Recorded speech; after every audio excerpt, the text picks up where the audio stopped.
오후장 주도 섹터 살펴보겠습니다. 자, 오늘 저희가 또 첫 번째로 이야기 나눌 만한 주도 섹터 한번 열어보면서요. 대표님과 함께 시장 이야기 긴밀하게 좀 나눠보겠습니다. 네, 오늘 첫 번째 주도 섹터입니다. 사실 오늘 같은 경우에는 저희가 섹터에 집중하기보다는 시장에 들이오는 공포감들에 관해서 대응의 관점을 좀 가져보면 좋을 것 같습니다. 아래 공포감이 다시금 시장에 확산되고 있습니다.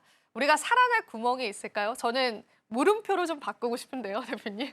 어떻게 보세요? 네, 일단 뭐 미국 증시 특히나 나스닥이 2022년도 9월 13일 이후에 최다 폭으로 좀 하락을 했기 때문에 저도 어제 미국 증시를 좀 보고 나서 조금 살짝 좀 당황을 좀 했었어요. 왜냐하면 이렇게까지 주가가 조정을 좀 받아야 되는 이슈였나. 이게 관세 리스크가 좀 현실화된 것은 좀 다 알고 있었던 부분들이었는데 트럼프 대통령의 인터뷰가 좀 가장 크게 좀 작용을 했다라고 볼 수 있겠고 경기 침체에 관련된 예상 질문에 대해서 성장을 위해서는 희생을 감수해야 된다라고 좀 강경하게 좀 발언을 했죠. 이 부분이 관세 리스크를 좀 더 일부 완화될 수 있는 어떤 기대 요인들을 좀 쇠퇴시켰기 때문에 관세 부과가 현실화가 좀 됐다는 점, 이 부분은 급격한 인플레이션의 어떤 상방 압력을 좀 가져올 수 있는 부분들, 특히나 최근에 물가 지표가 시장의 전망치를 좀 상회했었기 때문에 관세가 현실화가 좀 된다는 것은 단기간 수입 물가가 올라간 그런 부분들이기 때문에 생산자 물가 연동될 수 있고요. 소비자 물가는 당연히 좀 올라갈 수밖에 없는 그런 부분들이 금리 인하의 이 기대감들을 더욱더 좀 쇠퇴시키는 요인이 좀 되지 않을까라고 볼 수 있겠고, 두 번째는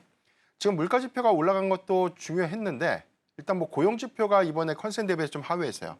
여기서 실업률도 증가가 됐고 시간당 임금도 오히려 컨센 대비 좀 하회가 좀 됐다는 부분들은 경기 침체 시그널들이 다시 한번 좀 재현된 것이죠. 작년 8월에 우리가 좀 기억을 했을 겁니다.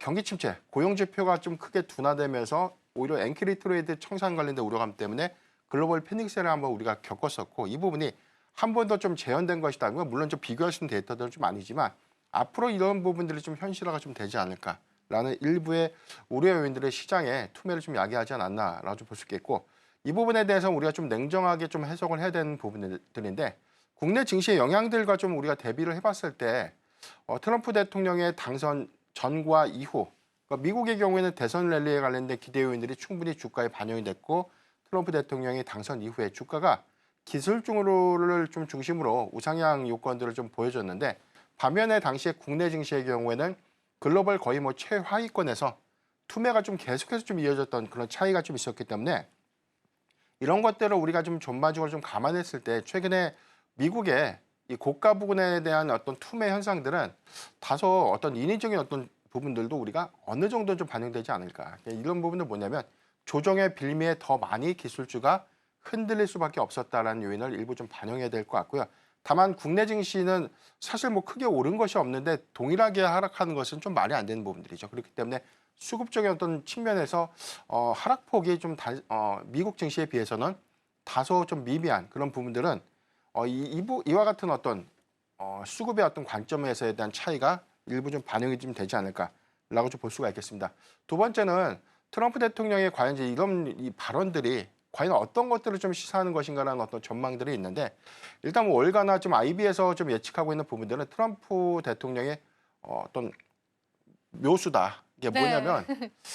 이 경기 침체에 관련된 시그널을 통해서 오히려 채권 수요를 더 늘리고 이 부분은 점진적인 금리 인하를 좀 유도하기 위한 모종의 좀 전략이 좀 되지 않을까라는 부분들. 그렇기 때문에 최근에 관세를 부과하겠다, 다시 좀 지연시키면서 좀 완화하겠다, 뭐 이런 약간 애매한 스탠스를 좀 취한 바 있었기 때문에 이 부분도 과거의 발언과 우리가 좀 대비해서 봤을 때 트럼프 대통령이 금리 인하가 필요하다라고 계속해서 좀 강조를 했죠. 이 부분은 에너지 정책을 본격화해서 전반적인 에너지 물가를 크게 좀 낮추는 부분들로 인플레이션을 좀 낮추겠다는 의도와 어느 정도 부분은 좀 같은 방향성을 좀 가져간다는 그런 차이가 좀 있기 때문에 사실 트럼프 대통령의 일부 전략 부분들은 최근에 국채금리의 단기물 채권의 국채 만기가 이제 최근에 좀 도래될 수 있는 그런 부분들이 좀 맞물리면서 다소 좀 과한 메시지를 시장에 좀 표명한 것이 아닌가라고 좀 해석해 볼 수 있겠습니다.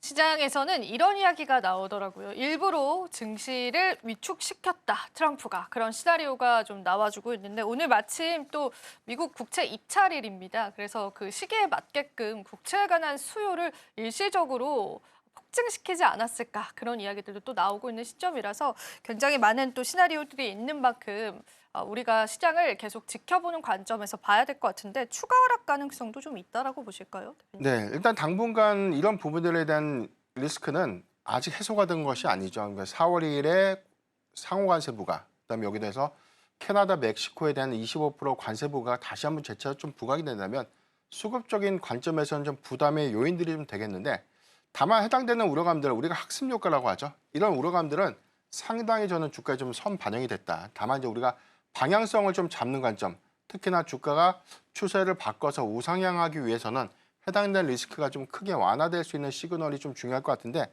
다만 좀 긍정적으로 좀 볼 수 있는 부분들은 2월에 CPI 지표가 시장 전망치보다는 좀 하회할 것이다라는 예상들이 좀 나오고 있어요. 이 부분은 지난 1월 CPI보다는 조금 낮아진 부분들, 특히나 뭐 중국과 뭐 유럽의 최근 데이터를 보더라도 소비 물가가 일부 좀 둔화됐던 흐름들. 그렇지만 향후에 이제 관세 부과에 따른 어떤 인플레이션에 관련된 압력들은 좀 논의를 하더라도 이런 시그널들은 점진적으로, 특히나 경기 침체 우려감들이 좀 재현되는 그런 과정이라면 연준의 경우에도 매파적 기조를 계속해서 유지하기는 굉장히 좀 큰 부담이 좀 될 수 있지 않을까라고 좀 전망해 보겠습니다.